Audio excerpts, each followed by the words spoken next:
Sí, de hecho, yo espero hoy haber hecho una plática un poquito más como las de astronomía, es decir, cargada de fotos. Sí, sí, así de que, pues a ver qué tal. Va a ser una plática un poquito breve y a ver qué tal me quedó, porque es la primera vez que voy a hablar así en público sobre este tipo de temas y pues a ver qué onda. En la actualidad doy una materia en la escuela que se llama Historia y Filosofía de la Física.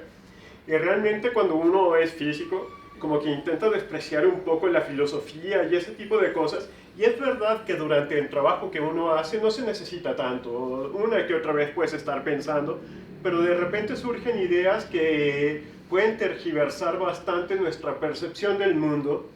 Y luego también a veces surgen avances en la física que cambian nuestra perspectiva del mundo. Por ejemplo, a principios del siglo XX con la relatividad y la mecánica cuántica, pues todo lo que la gente pensaba anteriormente se vio modificado. Así de que ha habido más avances. A veces uno se impresiona mucho de la relatividad y la mecánica cuántica, pero no es lo único impresionante que ha habido en la física más o menos reciente.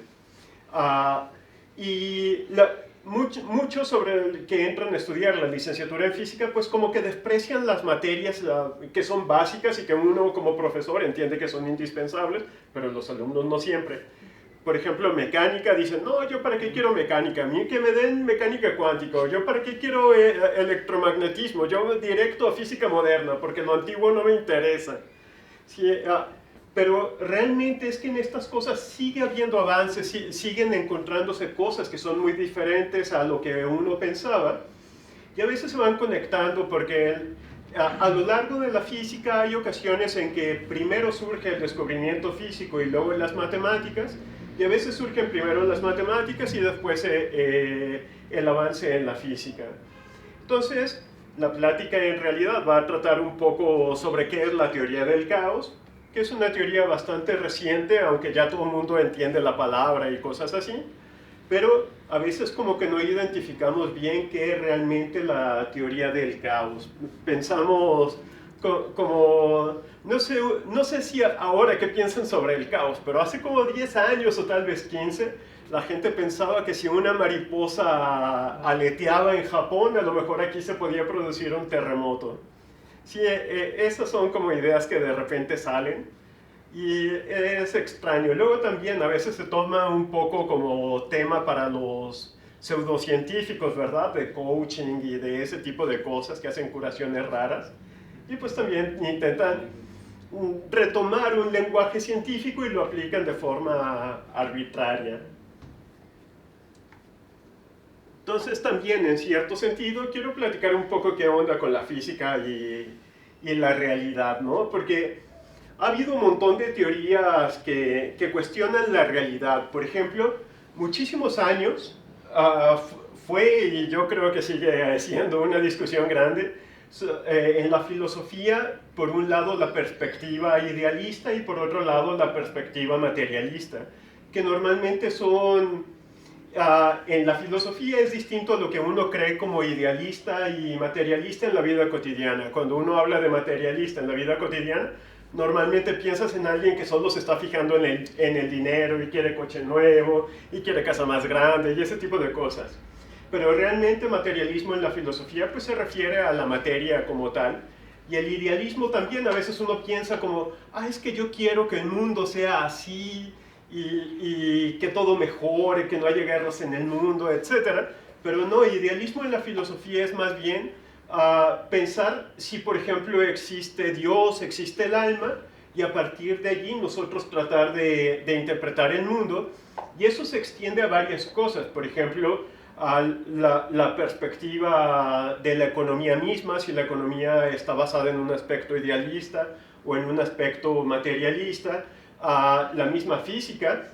Hubo a fines del siglo XIX un tipo de apellido Mach, que a lo mejor lo conocen en estas películas de donde salen aviones supersónicos o hablan de, ¿cómo se llama? De estos misiles. porque Mach es la unidad de la velocidad del sonido. Entonces, por ejemplo, Mach 1 es una vez la velocidad del sonido, Mach 2 es dos veces la velocidad del sonido y así. Pero ese Mach trabajó en muchas cosas. Una de esas cosas fue desarrollar una teoría que se llama empiriocriticismo, que es una teoría idealista donde piensa que las cosas no existen, sino que lo que existen son sensaciones. Por ejemplo, que esta mesa no existe como tal, sino que existe, entre comillas, digamos, la sensación de mis ojos de que la veo, o la sensación de mi mano de que la toco, o si tuviera olor, pues la sensación de mi nariz de que huele. Pero no que la cosa exista como tal, sino que simplemente nosotros percibiéramos estas sensaciones. Sí, entonces realmente es todo un rollo que ha habido a lo largo de la física y todavía se daba en el siglo XIX, y con la mecánica cuántica se ha dado bastante en el siglo XX y lo que va del XXI. Así de que vamos viendo un poquito de qué onda con esto. Y comencemos, por ejemplo, con cuál es la idea en la física. Nosotros normalmente cuando hablamos de la física lo que quisiéramos es como hacer alguna predicción.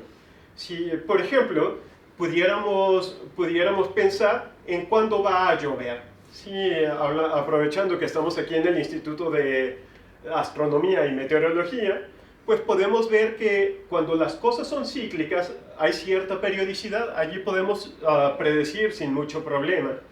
Pero hay ocasiones en que las cosas no son cíclicas. Por ejemplo, ahora todos estamos padeciendo calor, ya se vienen las lluvias, y todo el mundo sabe que cada año se van a repetir las lluvias, más o menos por el mismo tiempo. Cada vez se va a repetir el calor, más o menos por el mismo tiempo, pero a veces suben las temperaturas, un año es más caliente, otro año un poco más frío, pero normalmente es seco en cierta temporada, etcétera, ¿no? Entonces, por ejemplo, anteriormente cuando había estas creencias místicas, pues la gente podía bailar para que Tlaloc quedara contento y poder generar lluvia, ¿verdad?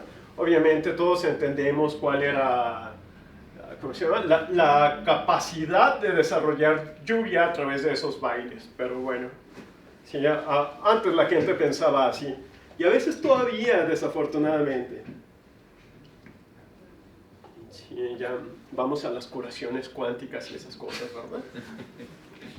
Bien, entonces la onda es predecir. Acaba de pasar un eclipse hace poco y se pudo predecir con mucho tiempo de anticipación cuándo iba a ser el eclipse, más o menos a qué hora, cuándo iba a ser el punto en que iba a estar tapado el sol de forma máxima, en qué lugar se iba a apreciar de mejor forma. Por ejemplo, aquí mucha gente de la UDG se fue a Mazatlán, espero que ver el eclipse y no nomás allí a la pachanga.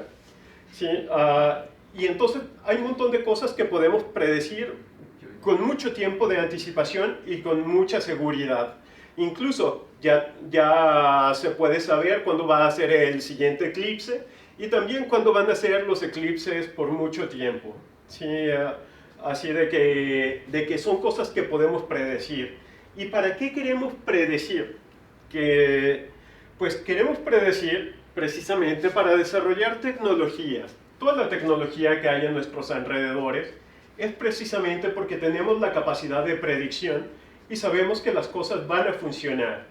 Aquí puse algunas cosas un poco más electrónicas, pero cuando hablamos de tecnología, pues podemos pensar en todo tipo de energía, de tecnología, desde la creación de máquinas en una fábrica, por ejemplo, los procesos químicos también, podemos pensar en cómo se va a mover un coche, podemos incluso pensar en cuando uno juega un deporte, pues ¿qué va a pasar, verdad? Si me tiran un balón, ¿qué trayectoria va a seguir? Y espero que lo mismo esté pasando en los videojuegos, pero pues no tengo claro si quienes hacen videojuegos pues entienden mucho de física en general. Digo, los que lo hacen para empresas importantes pues seguramente sí, pero no sé, de repente se abren carreras de modas de creación de videojuegos y pues no sé qué tanta física lleven en ese tipo de carreras o qué tanto entiendan los alumnos de esa carrera la necesidad de entender la física, ¿no? Entonces, por ejemplo, ya en la actualidad pues hay un montón de cosas electrónicas. Por ejemplo, en la televisión, no sé si ustedes ubican, ¿no?, las televisiones de bulbos, pero las televisiones de bulbos eran muy grandes, eran muy pesadas, y ahora realmente también ya son grandes, pero en otro sentido, ¿verdad? En que la pantalla es mucho más grande, pero por ejemplo de peso es mucho más liviana, son muy angostas, por eso le llamamos pantalla plana. Tenemos el celular, que realmente el celular era como algo que uno veía en caricaturas tipo los supersónicos, ¿verdad? No era algo que realmente estaba en la vida cotidiana. El celular comenzó a meterse a la vida cotidiana recién como en los años 90, ya algunas personas tenían celular. De hecho, hasta cuando se empezó a popularizar, los Tigres del Norte sacaron una canción sobre el celular. Sí, de que realmente todo el mundo allí quería presumir su celular. La canción trata de ese tipo de cosas. Y ahora tenemos fibra óptica en un montón de lugares, ¿verdad? Ya el internet nos llega con la fibra óptica, etcétera. Ya vemos a Telmex abriendo las calles para ahora poner fibra óptica por debajo del piso en lugar de lo que normalmente teníamos, que eran estos cables que van por arriba y que nos hacen una telaraña aérea de cables, ¿no? Y algo que ha sido muy importante, que realmente ha revolucionado no solo la tecnología, no solo el uso práctico, sino que ahorita vamos a ver cómo ha funcionado la computadora para cambiar también nuestra perspectiva del mundo. Porque el caos fue descubierto gracias a que ya se podían hacer cálculos en la computadora. Sin esto hubiera sido muy complicado. Ya existían ideas un poco antes, sobre todo de matemáticos. En la física creían que eso no era necesario, no era útil, y lo desechaban un poco. Ahorita vamos a ver cómo fue el comienzo del caos, la computación y todo ese tipo de rollos, para realmente implementar una teoría del caos bien sustentada matemáticamente y con aplicaciones hacia la física. Sí, así de que vamos a ver bien qué onda con esto, pero en realidad la predicción siempre está a través de esto. Incluso cuando queremos hacer cálculos en la computadora, aquí no se ve muy bien el puntito rojo, pero cuando queremos hacer un cálculo en la computadora hay un montón de posibilidades de que haya error. Sí, nosotros consideramos a la computadora como una máquina casi perfecta, que no se equivoque, etc. Pero no es tan perfecta. Lo que pasa es que existen protocolos para corrección de errores. Sí, entonces por eso es que, aunque haya un error, ese error se puede corregir automáticamente en el aparato mismo y ya nos manda una respuesta correcta. Por ejemplo, si la computadora está muy caliente, pues la probabilidad de error es mayor. Sí, pero hay protocolo, digamos, para cuidar que no se caliente a través de los distintos ventiladores que se usan, y también además hay un protocolo de corrección de errores que está incluido en la misma programación, ¿verdad? Porque a final de cuentas, si la computadora está muy caliente, pues pudiera generar un 1 o un 0 en un lugar que no corresponda. Como sabemos, las computadoras trabajan verdaderamente con sistema binario, aunque nosotros veamos las letras, los números, etc. Lo que está detrás para el manejo real es precisamente el código binario. Y en ese código se hacen muchas operaciones, que es lo que nos lleva incluso a que podamos programar de cierta forma que se realice algún algoritmo o ese tipo de asuntos, ¿no? Y por ejemplo, algo que nos podemos preguntar es, le puse qué tanto es tantito, para dar una idea de magnitudes. Por ejemplo, si yo tuviera esta cantidad de pesos, ¿sí?, toda esta hasta donde terminan los .00, pues realmente si se me pierden 10 pesos no me importa mucho. Sí, o sea, si yo tengo todo esto en un cheque, por ejemplo, y traigo además 10 pesos en una moneda, se me pierde la moneda, pues no me voy a preocupar demasiado, ¿verdad? Como que sigo siendo tan rico como si tuviera los 10 pesos, como si no los tengo. Pero, por ejemplo, si traigo un cheque y una moneda y se me pierde la moneda, y el cheque obviamente lo llevo bien escondido y soy un empleado más que tener yo el dinero y me voy a ir en el camión para llevar el cheque, pues allí si pierdo 10 pesos ya perdí lo del camión y cómo me subo. Así de que en ese sentido sí sería significativo si se me pierde la moneda. El asunto es que aunque aquí hago referencia a dinero, realmente es importante este tipo de cosas porque, por ejemplo, cuando un coche vemos que va a 60 kilómetros por hora, ¿hasta qué punto nos interesa que realmente es 60.1 o 59.9? Nosotros decimos vamos a 60 kilómetros por hora. ¿Por qué? Porque sabemos que lo que sucede yendo a 60 kilómetros por hora, a 59.9 o a 60.1 kilómetros por hora, es exactamente lo mismo, ¿no? Bueno, no exactamente, pero casi lo mismo. Sí, porque claro que afecta un poquito, pero precisamente qué tanto es tantito, ¿no? Entonces, por ejemplo, incluso si yo quiero hacer un cálculo computacional y meto un número de 5, por ejemplo, pues normalmente, de acuerdo a las leyes de la física, tiendo a creer que si le pongo 5.1, o a lo mejor 5.1 pudiera modificar algo, pero si le pongo 5.00001, allí como que estoy creyendo de que a lo mejor no se ve afectado, ¿cierto? Entonces nosotros lo que estamos acostumbrados a pensar es, por un lado, que con las leyes de la física nosotros podemos hacer ciertas predicciones, pero por otro lado, que si en esas predicciones modifico tantito, no va a cambiar sustancialmente nada. Sí, o sea, más o menos sucede lo mismo. Digamos que los parámetros que voy a obtener van a estar muy cercanos de donde estarían si hubiera escogido otro número muy, muy cercano.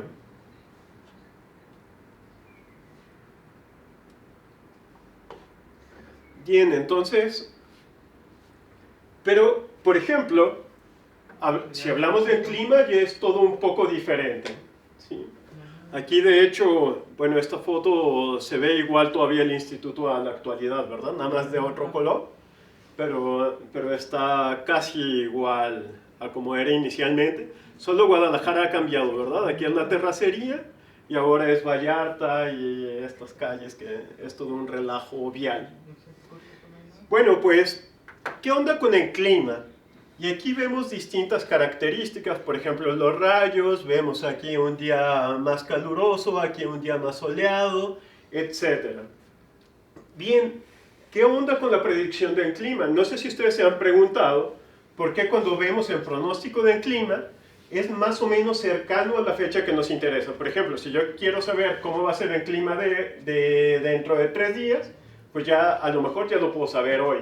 Pero incluso cuando estamos checando alguna aplicación, sobre todo en tiempos de lluvias, que queremos ver a qué hora va a empezar a llover, para ver si salimos o no salimos, pues allí sí hay un problema de verdad, que empezamos a checar y nos dicen, va a empezar a llover a las 4 y empieza a llover como a las 7, ¿no? Entonces, el problema es que predecir en clima es verdaderamente una complicación. Una complicación inherente al tipo de sistemas con los cuales nosotros estudiamos en clima. Es decir, hay ciertas leyes físicas que cuando hacemos una variación pequeña, realmente se puede comportar todo muy diferente, a diferencia de lo que nosotros pensamos normalmente, que si yo hago una variación pequeña, realmente todo se va a comportar igual. Por decir algo, si tengo la temperatura de 25 grados centígrados, yo pensaría que todo se debe de comportar igual a que si yo tengo 25.1 grados centígrados. Pero resulta que no siempre es así. Hay ocasiones en que sí, ocasiones en que no, y esas ocasiones en que no es lo que se vuelve todo un relajo, ¿verdad? Porque, de nuevo, nosotros sí podemos saber que mayo va a ser un mes caliente. Eso lo puedo saber casi con 10 años de anticipación, ¿no? Con 20 o con 100. Pero realmente cuando quiero meterme a que tal día de mayo va a llover, eso no lo puedo saber con mucha anticipación, no lo puedo saber 10, 20 o 100 años antes. ¿sí? Y esa es la complicación de la cual comienza todo este tipo de acercamientos. Por eso es que la plática la comenzaba con Tlaloc, porque precisamente en clima, la predicción del clima es todo un problema. Obviamente el clima se ha intentado de predecir desde hace mucho, porque es algo muy importante para distintas cosas. Por ejemplo, para la agricultura es sumamente importante, para la ganadería. Así de que sí estaría bien que nosotros pudiéramos predecir con mucha anticipación cómo va a estar cada día. Pero resulta que el clima mismo no nos lo permite. Ya como veíamos en un principio a través de Tlaloc, la gente le danzaba esperando que lloviera, pero pues no lo lograban. Ahora que se ha desarrollado tanto la física y las matemáticas, de todos modos tampoco logramos saber que va a llover o no va a llover con mucho tiempo de anticipación. Como les digo, en forma precisa, ¿verdad? Porque es claro que aquí en Guadalajara todo el mundo entiende que en julio lo más probable es que llueva. Pero qué día, qué hora, esos detalles sí nos escapan más.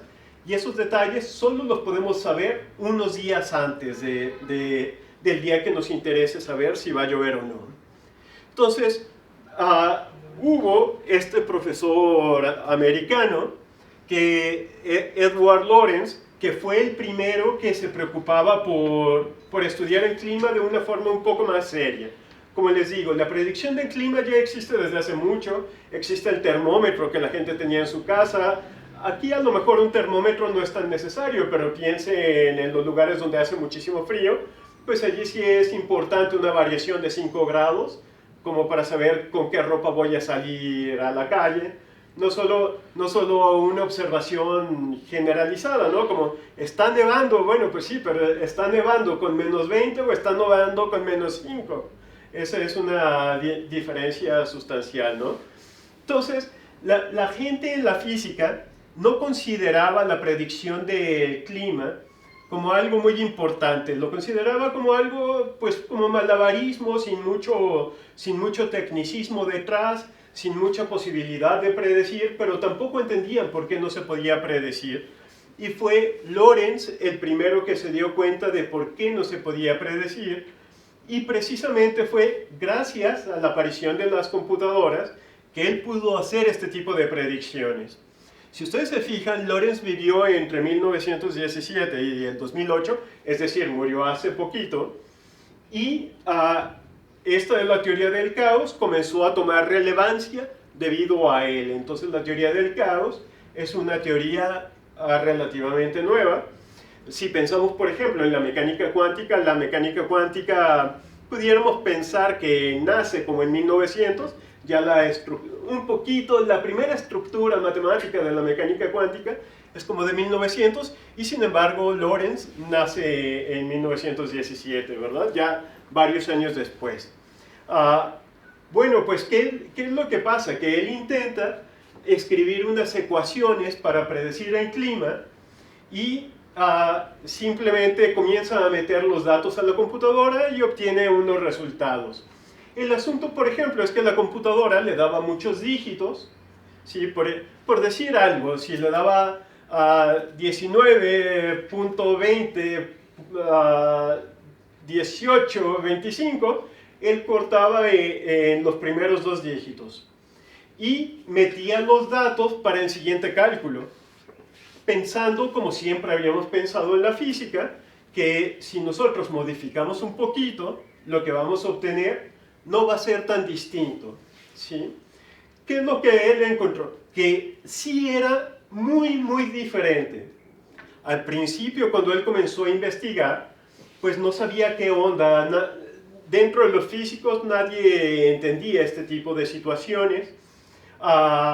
Y fue que comenzó a investigar qué podría hacer él, qué empezar a desarrollar él mismo para poder intentar explicar lo que sucedía con estas ecuaciones con las que intentaba predecir el clima.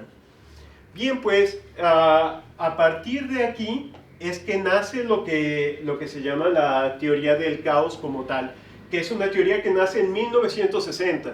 Entonces, si ustedes se fijan, la teoría del caos pues es mucho más reciente que la mecánica cuántica o que la relatividad. La relatividad, recordemos que Einstein escribe en 1905 ¿cómo se llama? Lo relacionado con la teoría de la relatividad especial, y en 1915 lo relacionado con la relatividad general, mientras que la teoría del caos nace en 1960. Esta teoría del caos, si uno piensa como entre física y matemáticas, o la física matemática, hay un área que se llama sistemas dinámicos, que es donde cae este tipo de temas. ¿Sí? Allí es donde se estudian muchas cosas, y en particular se estudia la teoría del caos aplicada a un montón de temas relacionados con la física o a veces con las matemáticas. ¿Sí? Lo importante es que Lorentz fue el que se dio cuenta de este tipo de asuntos, y sobre todo resaltar la importancia que tuvo la computadora. Y sobre todo la computadora en los años 60, porque si ustedes preguntan a alguien de más edad, las computadoras en la vida cotidiana tampoco llegaron hace tanto. La gente común no tenía computadoras, en algunas universidades tenían computadoras, y además las computadoras también se comenzaron a agilizar desde hace relativamente poco. Si ustedes piensan en alguien que aprendía computación a finales de los 80 o principios de los 90, pues el sistema operativo era el DOS, programaban en Pascal, y por ejemplo en muchas cosas utilizaban unas tarjetas perforadas para tener los datos, que ahora, todavía se utilizan estas tarjetas perforadas en algunas cosas, pero en general ya es algo totalmente obsoleto, ¿no?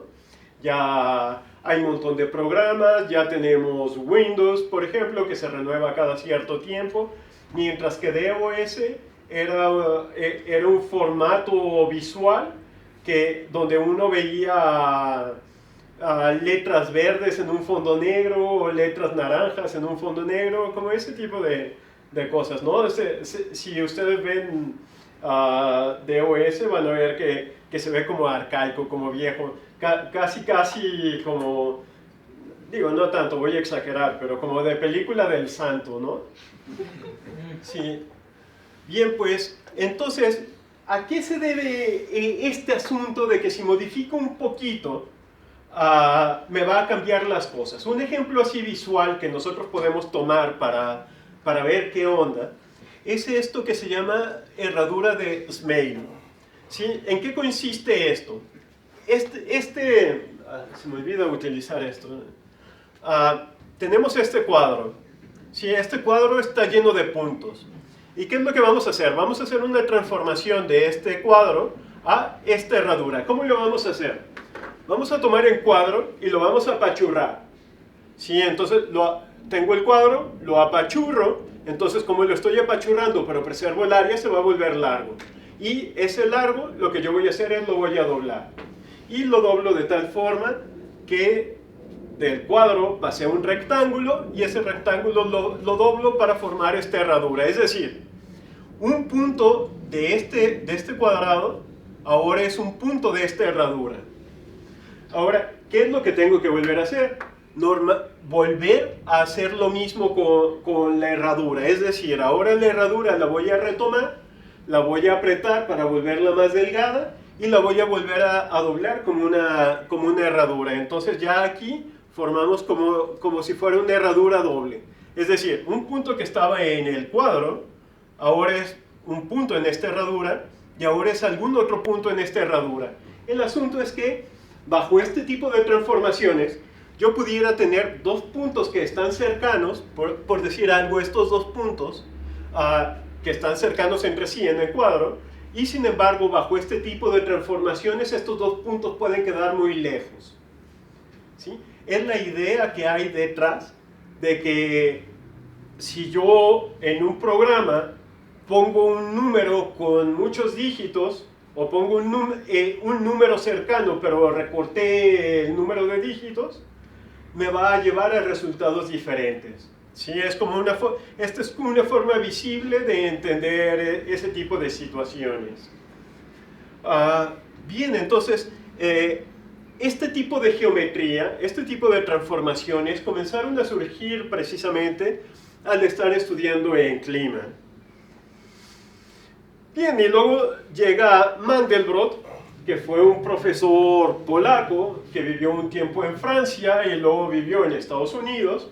Y Mandelbrot es ya quien verdaderamente se encarga como de establecer esta conexión entre la física y las matemáticas que ya existían desde hace tiempo. Porque en este caso del caos, muchas de las matemáticas que se van a utilizar ya estaban desarrolladas. Hubo otras que fueron desarrollando, pero varias ya estaban desarrolladas. Una de las personas que participó en el desarrollo de las matemáticas fue Henri Poincaré, no sé si lo conocen, pero fue un matemático francés muy importante de fines del siglo XIX y los primeros años del siglo XX, ¿sí? Que trabajó en un montón de áreas de la física. De hecho, muchos lo consideran como el último gran matemático francés.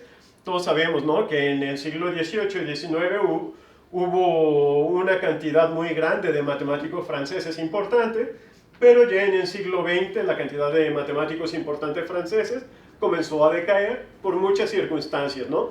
Una de ellas es que precisamente Poincaré no formó una escuela de matemáticos, es decir, no tuvo un conjunto de alumnos trabajando a su alrededor para formar una escuela y que se mantuvieran siempre trabajando, a diferencia de lo que sí sucedió en la Unión Soviética, donde los grupos grandes de matemáticos y de matemáticos importantes se seguían alimentando de sus propios alumnos y continuaban trabajando bajo la cabeza de un jefe, así de que desarrollaban cosas independientes, desarrollaban cosas en conjunto, y pues las matemáticas rusas, tanto en el siglo XIX como en el siglo XX, fueron muy importantes. Desafortunadamente disminuyeron un poco tras la caída de la Unión Soviética, y muchos matemáticos importantes se fueron a Francia, por ejemplo, se fueron a Suiza, por ejemplo, o se fueron a Estados Unidos, por mencionar solo unos lugares. También aquí a Guadalajara nos llegaron algunos, o a México en general. Bien, pues Mandelbrot, precisamente algo en lo que también se mete, es con una conexión que hay entre la teoría del caos y cierta geometría, que se llaman los fractales. Entonces los fractales también es algo importante dentro de esta teoría del caos, y uno de los fractales más emocionantes que uno tiene a la vista, pues es precisamente el fractal de Mandelbrot, ¿no? Así de que aquí ya comienzan las fotos ¿cómo se llama? Para impresionar un poco a la vista. Si ustedes se fijan, además de los colores, que eso es como aditamento especial, lo que uno tiene son estructuras aquí medio extrañas, que ahorita vamos a ver un poquito más cuidadosamente, ¿sí? Y ¿qué es esta idea del fractal? Normalmente lo que uno entiende por fractal, y lo vamos a ir viendo a través de varias fotografías o varios dibujos como este, es la repetición. Sí, entonces la repetición es algo que se vuelve muy importante para esto. Y si yo hablo de repetición, pues por ejemplo, a veces pienso en cómo cuando yo hago un programa, pongo ciertas rutinas que me van a estar repitiendo un cálculo, ¿verdad?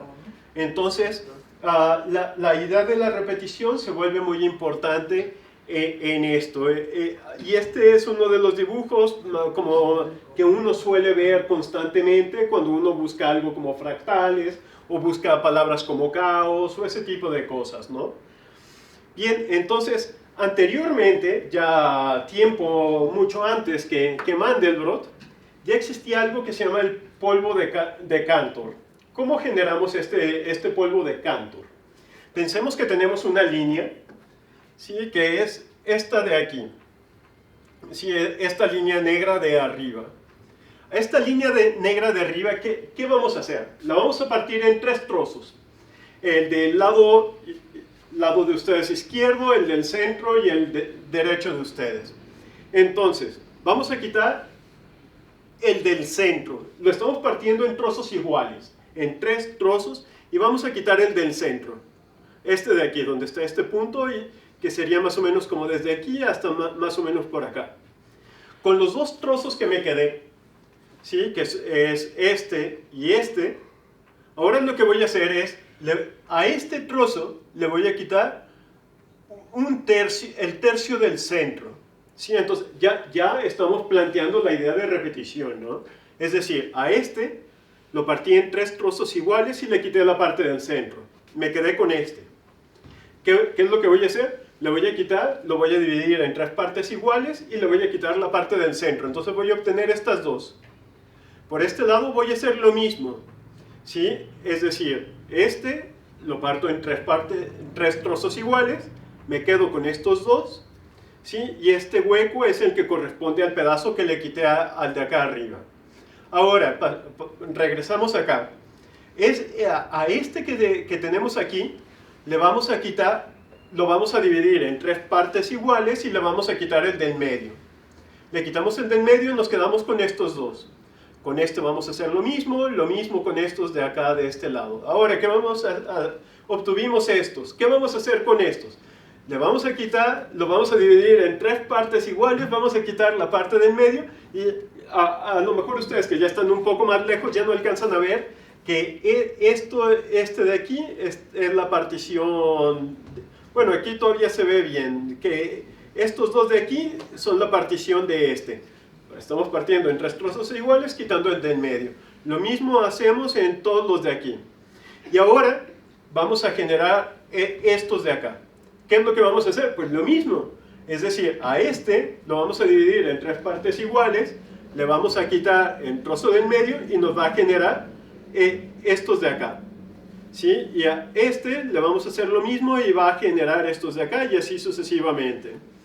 Entonces, si nosotros continuamos y continuamos y continuamos, realmente lo que nos va a quedar es algo que pudiéramos llamar polvo, es decir, ya cosas muy delgaditas y además nos va a quedar una distribución un poco, ¿cómo se llama? Como de esta forma, nada más obviamente repetida muchas más veces. ¿Sí? Perdón. Ahora, otro que es importante dentro de esto de los fractales es la carpeta de Sierpinski.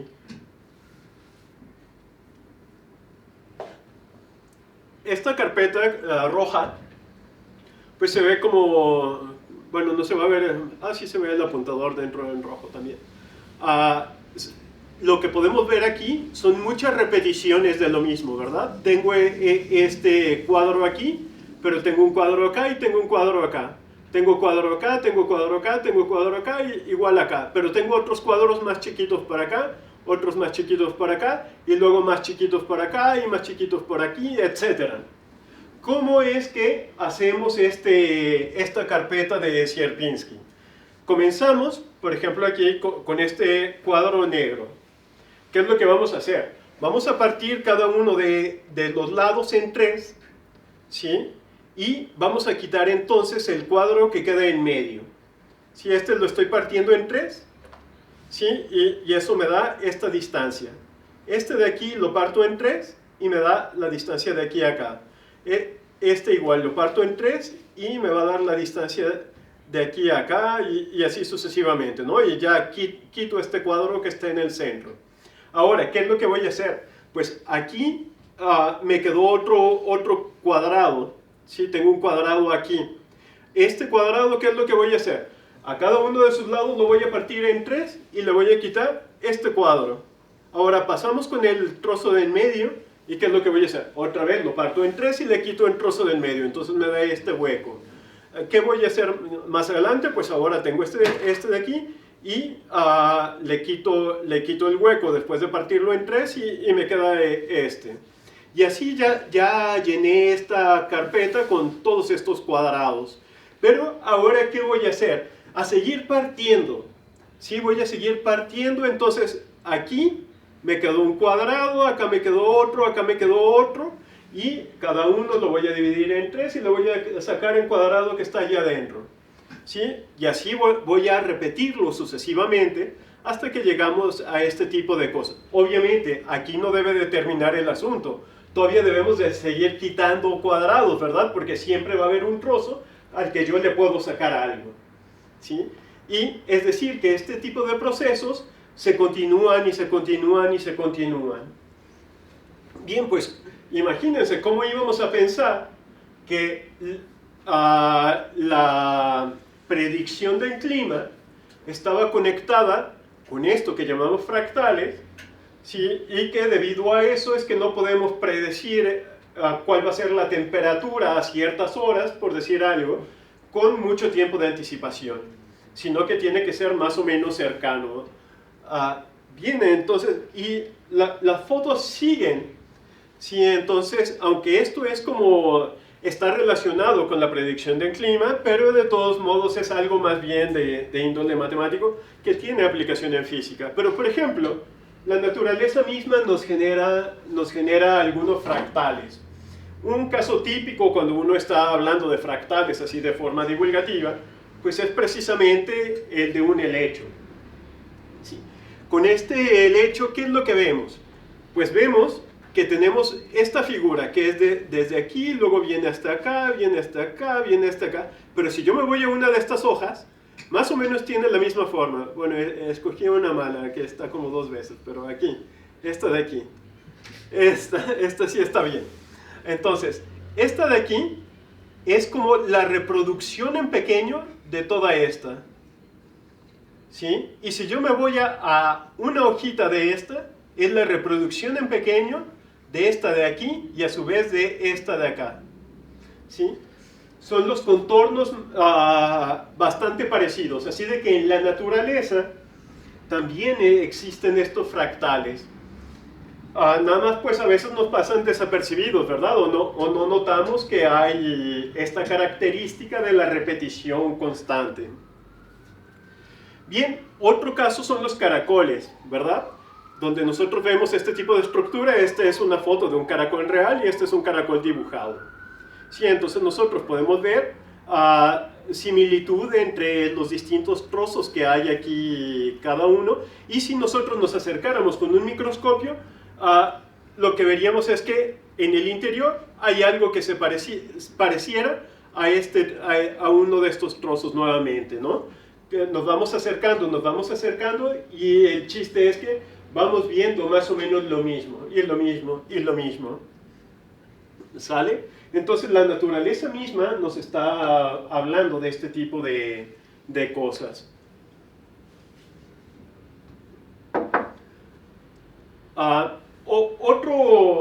Otro caso, perdón, donde se puede ver cosas parecidas, son en estas grietas que se arman cuando nosotros tenemos una taza rota, por ejemplo. Como a la hora de romperse se arman ciertas grietas. Y aquí yo puse el ejemplo de la taza, pero esto también lo podemos ver, por ejemplo, cuando se abre la tierra tras un terremoto, ¿sí? También las grietas que salen en la tierra tienen que ver con este tipo de cosas, y digamos que hay como una grieta principal, pero luego le sale una grieta a un lado, a esa grieta se parten otras dos grietas, y así sucesivamente, ¿verdad? Es como se va partiendo. Este tipo de cosas caóticas también, por ejemplo, se pueden observar en la economía. La gente que estudia economía en la actualidad con modelos matemáticos utiliza también bastante el caos para tratar de predecir estas cosas de la bolsa, cómo suben los precios, cómo bajan los precios, ciertas características que hay dentro de la economía bursátil, ¿no? En esta ideología neoliberal en la que nos encontramos viviendo.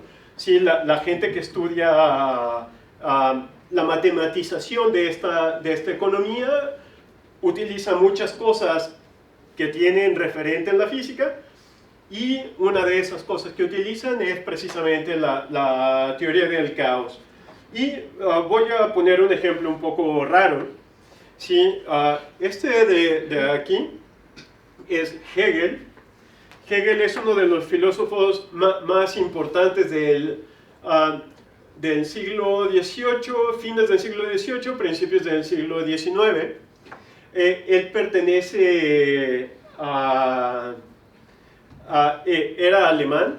Sí, él se encuentra dentro de estos idealistas alemanes como Kant, como Fichte, como Schiller, como Schelling, Y Hegel es otro de los muy importantes. Si uno intenta leer en particular su libro, todos sus libros son complicados, pero cuando uno intenta leer la fenomenología del espíritu, pensemos que es un libro escrito en 1807, o bueno, escrito tal vez no exactamente en 1807, tal vez un poco de 1806, pero fue publicado en 1807. Sí, es un libro que muchas personas dicen que su estructura es precisamente como parecido a un fractal. Sí, es decir, que comienza con dos grandes estructuras, es decir, el primer capítulo habla de lo que es la conciencia, el segundo capítulo habla de lo que es la autoconciencia, y estas formas se van repitiendo y repitiendo a lo largo de los capítulos que siguen, donde se analizan muchísimas cosas, tanto un poco de índole natural, un poco de índole moral, etc. Es un libro muy complicado. Aquí hay edición del Fondo de Cultura Económica. De hecho, esta es una edición más moderna. Sí, aquí no se alcanzan a ver muy bien las letras, pero la traducción es de Wenceslao Roses, que fue un exiliado español que llegó acá a México. Pero ahora hubo una como actualización por Gustavo Leiva. Sí, y la gente que entiende de esto dice que la traducción anterior, que solo era de Wenceslao Roses, es mejor que cuando ya hizo el análisis de la traducción Gustavo Leiva. Sí, pero el asunto es que es un libro verdaderamente difícil de leer, donde la gente, imagínense, Hegel se murió de repente por cólera, sí, en 1831, sí, y sí formó estudiantes y todo, pero después como que hubo un periodo en que se trató de acabar con la ideología hegeliana, y posteriormente la gente pensó, pues bueno, ¿cómo no escribía este Hegel? O sea, ¿por qué está tan raro? ¿Hay alguna conexión? O casi algunos creían que había aventado los papeles. De hecho, no tanto aventó los papeles, creían que cuando iba al editor se había tropezado, se había caído, nada más juntó los papeles y así los llevó a la edición del libro. Sí, pero no, gente recientemente, aproximadamente desde un poco tal vez desde los años 60, 70 y más cercano como del año 2000 a la actualidad, hay cierta referencia que a lo mejor lo que pasa es que el estilo de este libro es como de algo más bien fractal. De algo fractal en un tiempo en que los fractales no existían, ¿verdad? Piensen que es 1807.